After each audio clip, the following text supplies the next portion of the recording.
All right, today we're diving into something pretty wild. We're talking about Acanthamoeba, a tiny microscopic organism that can have a huge, and I mean huge, impact on our health. Think about this for a second. Could a single drop of water, just one, actually threaten your vision? I know, it sounds like something straight out of a horror flick, right? But believe it or not, it's a very real possibility. And that's because there's something hiding in the water all around us that can do exactly that. So let's meet this invisible predator. We're talking about Acanthamoeba. And right off the bat, you should know this isn't a bacterium or a virus. Nope. It's something else entirely. It's a tiny hunter that's pretty much everywhere, and most of the time, we have no idea it's even there. Okay, so what is an Acanthamoeba? Well, it's a protozoan, which is just a fancy way of saying it's a single-celled organism. Out in the wild, it's totally happy just living its life, munching on bacteria. But here's the kicker. It's also what scientists call a facultative parasite. That means it's got this incredible and frankly terrifying ability to switch gears. It can go from just chilling in the environment to invading a host, like us, and causing some really serious diseases.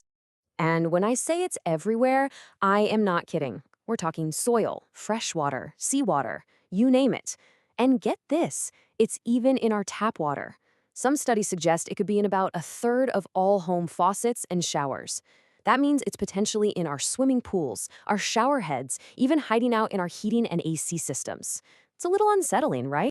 So how does this tiny thing manage to survive in all these different places? Well, it has this incredible kind of two-faced survival strategy. It's like it has a secret identity. It's really fascinating. On one side, you've got what's called the trophozoite. Think of this as the hunter stage. It's active, it's feeding, it's reproducing, and yeah, this is the form that actually causes the infection. But when the going gets tough, say it runs into some chlorine or the temperature isn't right, it pulls off an amazing transformation. It morphs into the cyst. This is the survivor stage. It's basically a tiny armored bunker. It goes dormant, surrounds itself with this super tough, double-layered wall, and becomes almost impossible to kill with disinfectants or drugs. And here you can see them side by side. Look at the one on the left. That's the trophozoite, the hunter. See those little spiky bits? That's actually where the name Acanthamoeba comes from. Acantha means spine. Now look to the right. That round, fortress-like thing is the cyst. This one was found in brain tissue, and you can just see how protected it is. That wall is the real problem. It's what makes these infections so incredibly hard to get rid of. Okay, so this thing is all around us. But how does it actually go from, say, your tap water to causing a serious infection in a person? This diagram from the CDC lays it out pretty clearly. There are a few main ways it can get in.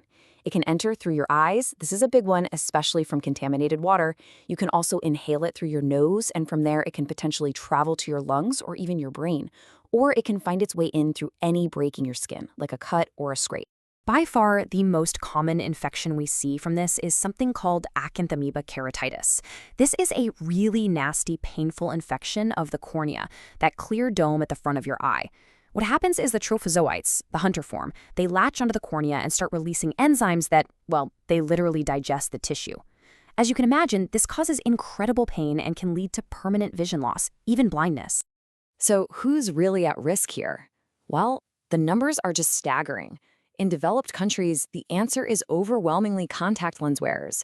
We're talking 85 to 95% of all cases are linked to contacts. And it almost always comes down to poor hygiene, especially things like rinsing lenses or cases with plain old tap water. To really get a handle on how serious this is becoming, let's zoom in on a specific case study. We're going to look at some recent data from the Netherlands, where they've been keeping a very close eye on this infection. So, check this out. In the Netherlands, the rate of infection works out to 2.9 cases for every million people. Now, that might not sound like a lot, but it's actually way higher than what we see in places like the UK, and it's higher than the global average. It points to a trend that's definitely on the rise. And when you really dig into the data from their big 7-year study, the details are pretty shocking. By 2015, it was hitting 1 out of every 21,000 soft contact lens wearers. Even worse, more than half the time, 58%, it was misdiagnosed at first, usually as a herpes infection. That means crucial treatment gets delayed. And maybe the most concerning number here, the treatment failure rate was almost 39%. That means even after treatment, patients ended up with poor vision or needing surgery. The data from the Netherlands also showed a really clear pattern based on the time of year. Cases would spike in the summer and fall. And that makes a lot of sense, right? It points directly to people being in the water more. Swimming, boating, all the stuff we do when it's warm outside. All right, so this all brings us to the big question. If this amoeba is such a tough little fortress and the infections are so bad, how on earth do we fight it? This quote really hits the nail on the head. The whole challenge comes down to that incredibly resilient cyst stage. Treatment is long and it's difficult because that armored-up cyst is just so hard to kill. Normal antibiotics? Useless. Even the specialized drugs have a tough time breaking through that wall. And that's why catching it early is absolutely critical, and honestly, why prevention is your best defense. So what can you actually do to protect yourself? For anyone who wears contacts, listen up, because these rules are simple, but they are completely non-negotiable. Number 1, never use tap water on your lenses or your case.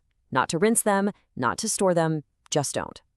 Number 2, never shower, swim, or get in a hot tub while wearing your contacts. Take them out first. And number 3, don't just top off the solution in your case. You have to dump out the old stuff and use fresh, clean solution every single time. Now, prevention is definitely our best weapon right now.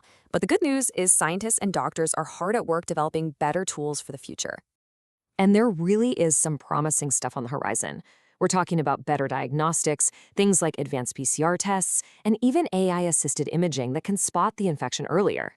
Researchers are also working on new drugs that are specifically designed to punch through the cyst's tough wall. And of course, there are huge public awareness campaigns happening globally to make sure people, especially contact lens wearers, know how to stay safe.